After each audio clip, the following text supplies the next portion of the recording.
Assalamualaikum all the students and all the viewers. My name is Abdullah Asghar Rajput and you guys are watching AK Coaching Center.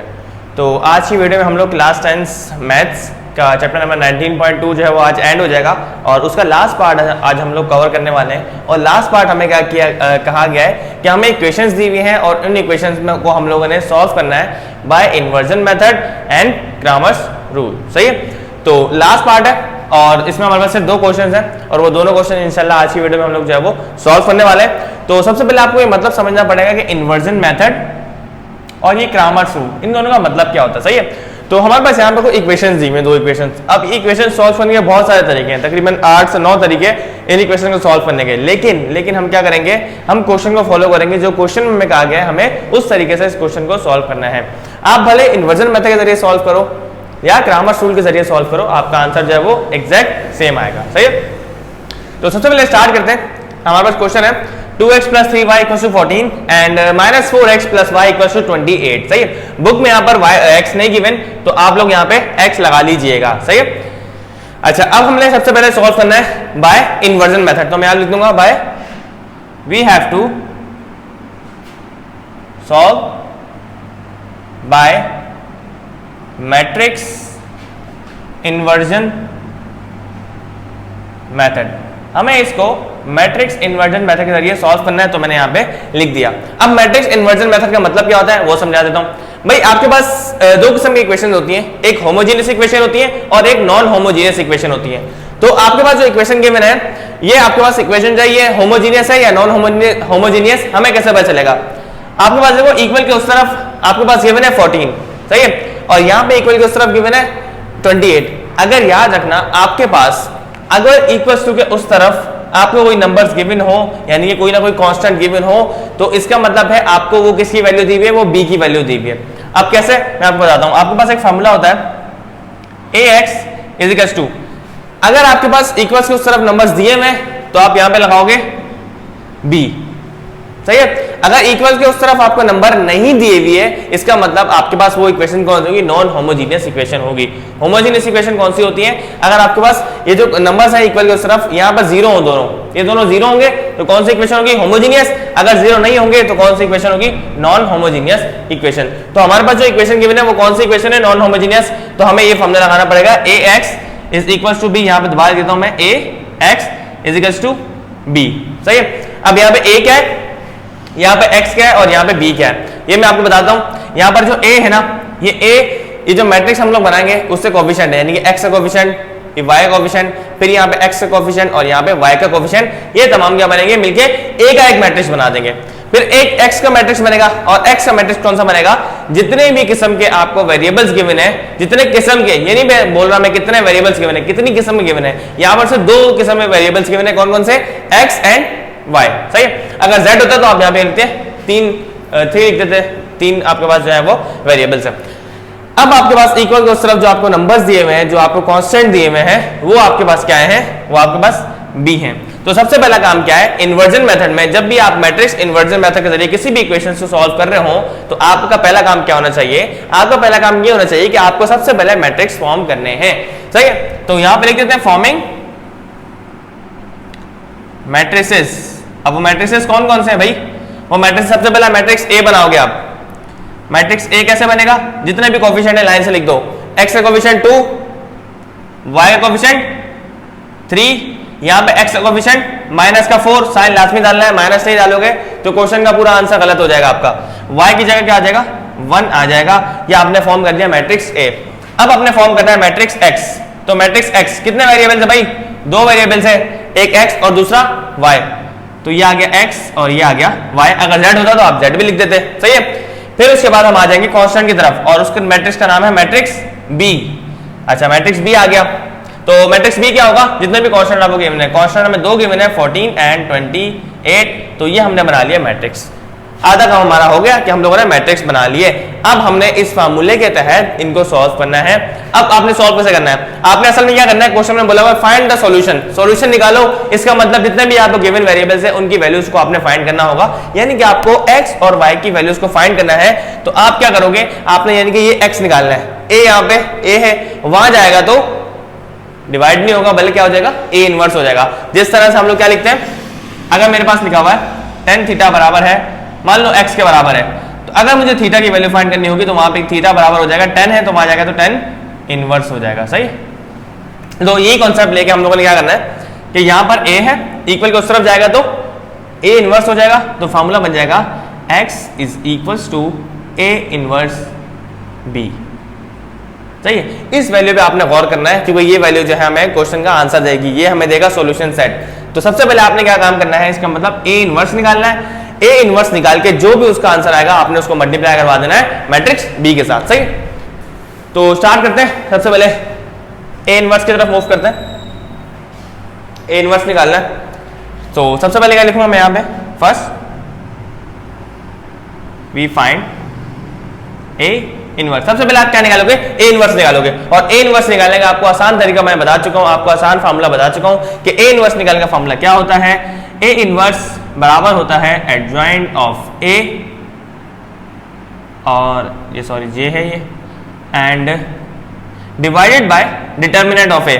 Adjoint of a divided by determinant of a। सबसे पहले आप क्या निकालोगे, determinant निकालोगे, क्योंकि अगर determinant का answer 0 आ गया तो हम लिख देंगे सॉल्यूशन नॉट पॉसिबल। तो सबसे पहले मैं डिटर्मिनेंट ऑफ a निकालने वाला हूं।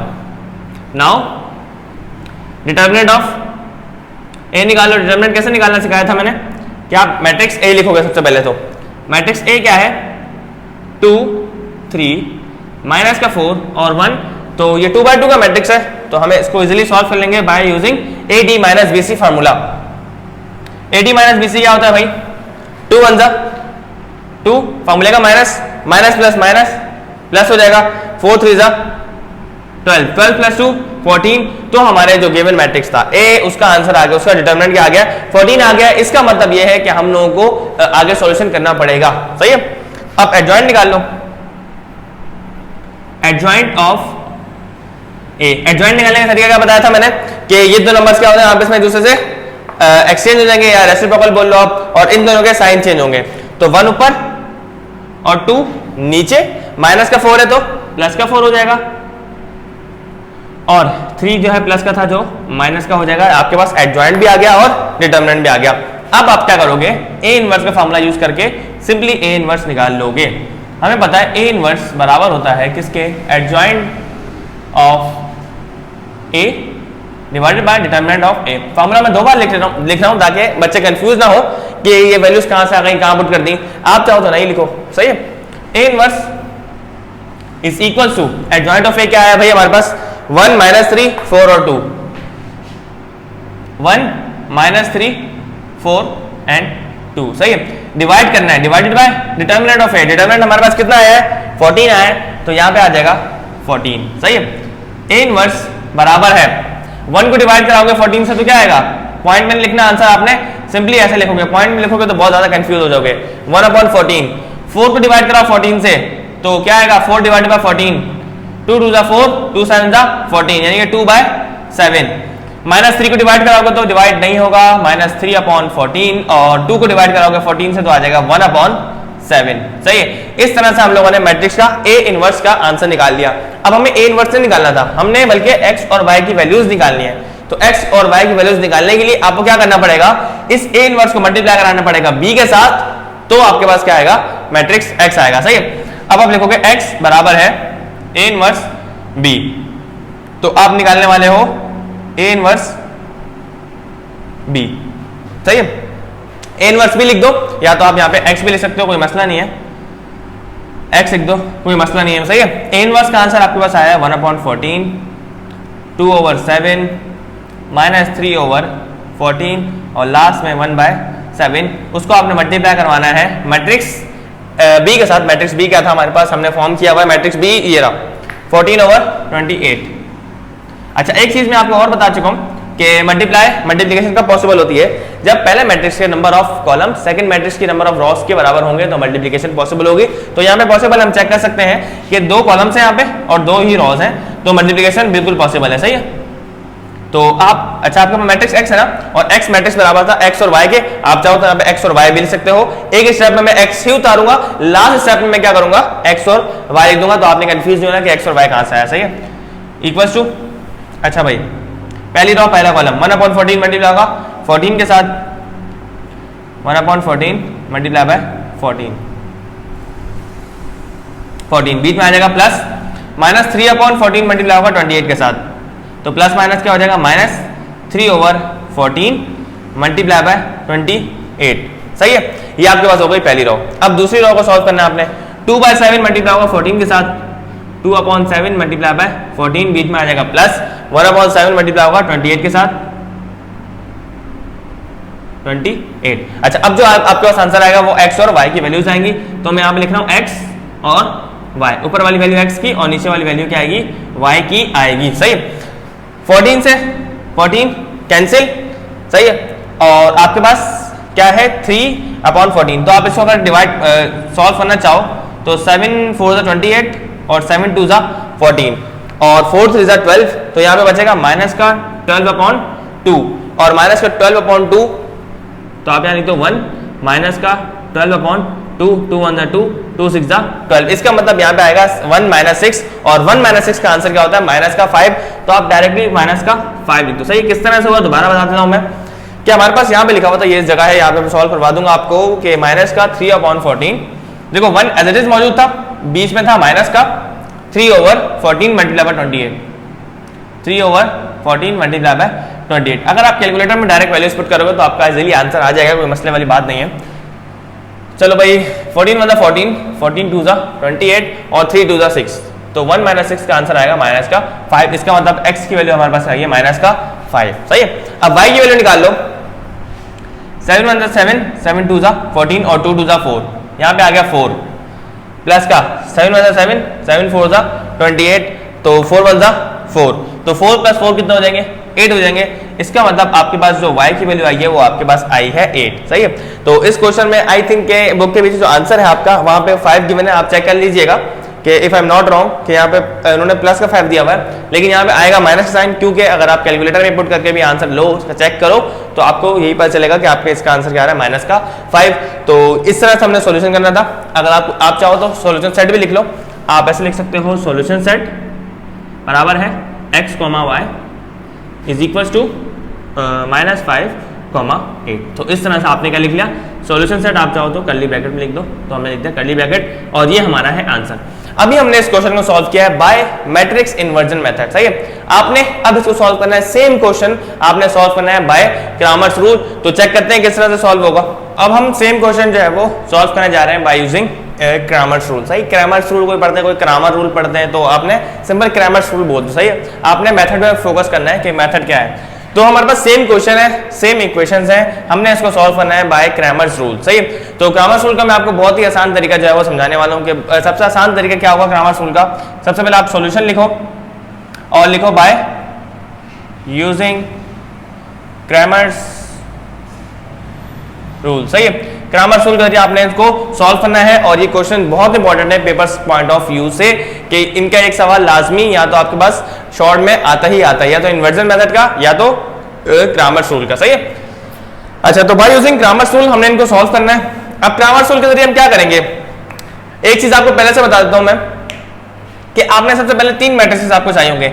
एक मैट्रिक्स चाहिए होगा A, एक मैट्रिक्स चाहिए होगा AX और एक मैट्रिक्स चाहिए होगा AY। सही है, AX और AY कहां से आएंगे, इन्हीं को देखते हुए, इसी इक्वेशन को देखते हुए हमने मैट्रिक्स AX भी बनाना है, AY भी बनाना है और A भी बनाना है।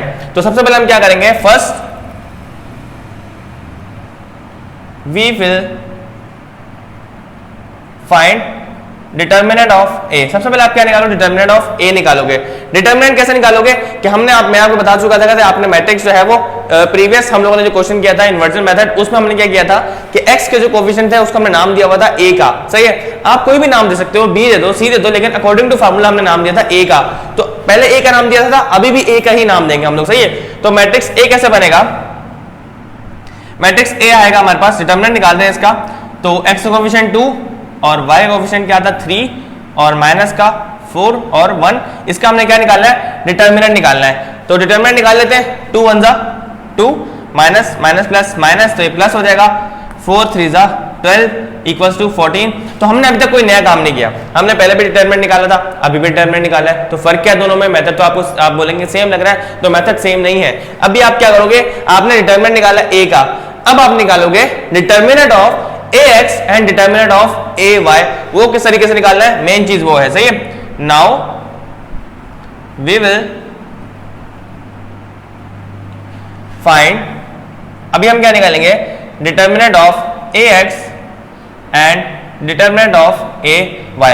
ए एक्स और ए वाई निकालने का बहुत आसान तरीका है जो मैं आपको अभी समझाने वाला हूं कि सबसे पहले आप क्या निकालोगे, डिटर्मिनेंट ऑफ ए एक्स निकालोगे। डिटर्मिनेंट ऑफ ए एक्स निकालने का तरीका क्या है कि जिसका आप डिटर्मिनेंट निकाल रहे हो, एक्स का निकाल रहे हो या वाई का निकाल रहे हो, उसको आप भूल जाओ, उसको आप छोड़ दो। यानी कि मैं एक्स का डिटर्मिनेंट निकालने वाला हूं तो मैं इस मैट्रिक्स पर हाथ रख दूंगा। अब इस मैट्रिक्स की जगह, इससे कोफिशिएंट की जगह आपने रखना है 14 और 28, यानी कि आपने जितने भी कांस्टेंट आपको गिवन है वो रखना है। आप एक्स का डिटरमिनेंट निकाल रहे हो तो आपने इसकी जगह ये पुट करना है। आप वाई का निकाल रहे हो तो उसकी जगह आप क्या पुट करोगे, वाई पुट करोगे। दोबारा बता देता हूं कि आपने निकालना है डिटरमिनेंट ऑफ ए एक्स, सही है, डिटरमिनेंट ऑफ ए एक्स आपने निकालना है और आपके पास यहां पे गिवन है कि 2x अपॉन माइनस का 4x, तो आप ax का निकालना तो उसको छुपा के आप उसकी जगह क्या लिखोगे, 14 और 28। तो मैं यहां पे हाथ रखा हूं और यहां पे ये लिखूंगा 14 28 और y का कोफिशिएंट क्या है 3 और 1। अभी मैं आपको ay का निकाल के दिखाता हूं, सही है। ay कैसे निकालना है कि पहले आपने ax निकाल रहे थे तो x वाली वैल्यू पे हाथ रखा था, अब y निकाल रहे हो तो y वाली वैल्यू पे आप क्या रखोगे, हाथ रखोगे। तो y वाली वैल्यू पे मैंने हाथ रख दिया।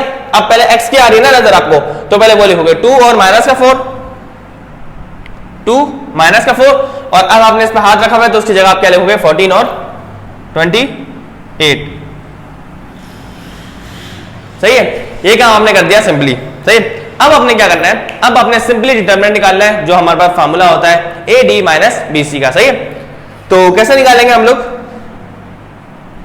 14 1 जा 14 माइनस 28 3 जा 28 3 जा क्या होता है 3 8 जा 24, 3 2 जा 6 और 7 8 84, सही है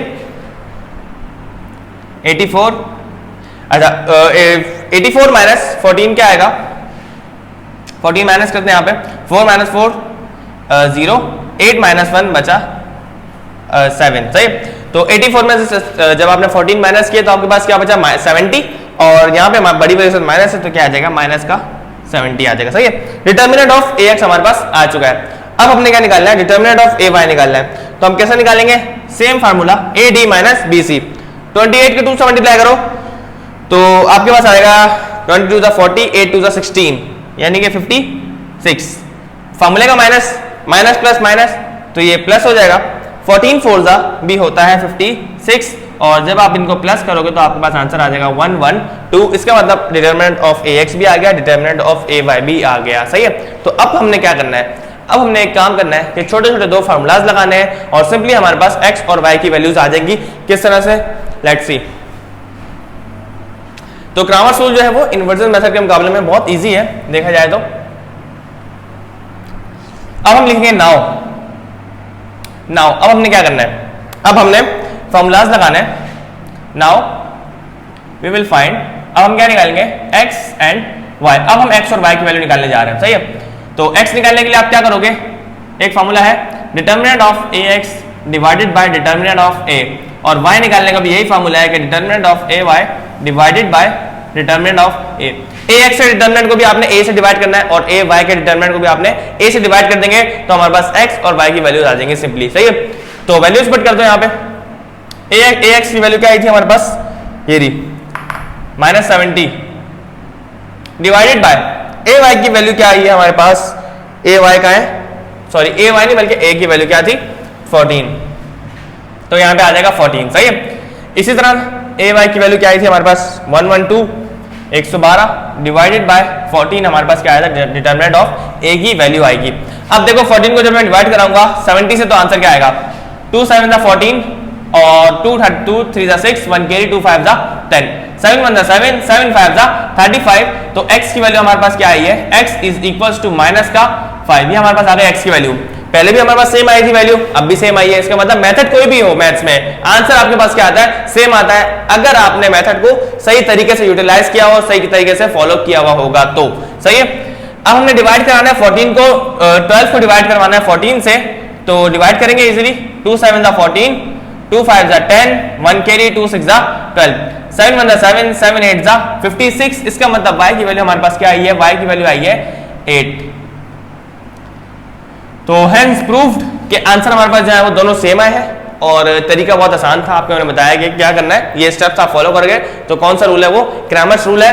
तो सॉल्यूशन सेट बना लेते हैं हम लोग। सॉल्यूशन सेट हमारे पास क्या है, -5, 8। तो हमने इस तरह से क्रैमर्स रूल और इन्वर्जन मेथड दोनों का कॉन्सेप्ट समझ लिया कि क्या होता है। तो इस वीडियो में एक ही पार्ट होगा, यानी कि एक पार्ट के मैंने आपको दोनों मेथड करवा दिए। नेक्स्ट वीडियो में से क्वेश्चन नंबर 2 जो है इंशाल्लाह वो भी सॉल्व करवाऊंगा, तो हमारे पास फाइनली 19.2 जो है वो एंड हो जाएगी और नेक्स्ट चैप्टर जो हम लोग chapter number 20 theory of quadratic equation इंशाल्लाह सॉल्व करेंगे। तो आई होप आपको समझ आ गया होगा, आसान कॉन्सेप्ट था।